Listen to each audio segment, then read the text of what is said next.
I have lived in Haines now 30 years. I noticed when I first got here, it was so different. I grew up in the suburbs of Long Island, and we didn't even know who lived next door. Didn't know the people's names of the next door neighbors, and my parents liked it that way. Here, I saw kind of right away what sort of happened, and when there were sort of community events, different people had different things that they could contribute.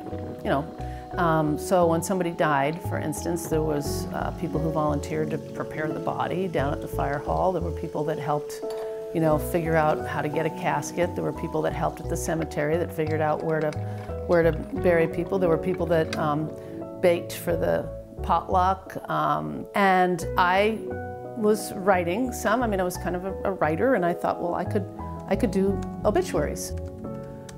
The paper had hired a new reporter that had rubbed an older gal the wrong way, which happens in a small town, and so she requested that when she died, she was sick and had emphysema, that when she died, he not write her obituary. So then the editor at the paper asked me to do it because he said, Heather, you write about live people, you can write about dead people. And actually, it turned out that I'm kind of good at it. Not necessarily good at writing obituaries, that took some time to figure that out, but good at drinking tea and sitting at a table and talking with the grieving family and friends. And I love the stories, and I love learning about the way other people live and the lessons that you learn from, every life. Hey, Tommy, who died? No, somebody else. The door's open at the morgue, the bottom of the door. When I first started writing them, people my age, my friends weren't dying. And now that's happening. They might get cancer, or they might get in an accident. My daughter's father-in-law died in a fishing accident, drowned, and he was only 64. And that was 2 years ago, just after they got married and a baby was born. So that was really, talking with your son-in-law, writing his dad's obituary is something that you just don't want to do.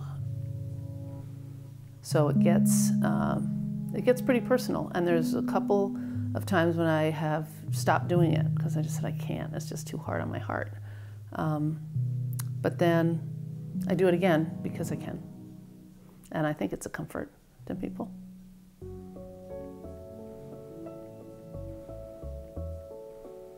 I'm not one of those people that, is just super sure about heaven or everything being for a reason, but I am someone who finds comfort in, a greater good out there, that God's got us in the palm of his hands somehow. Happiness is, a nice dog, a fire, flowers, kids playing in the yard.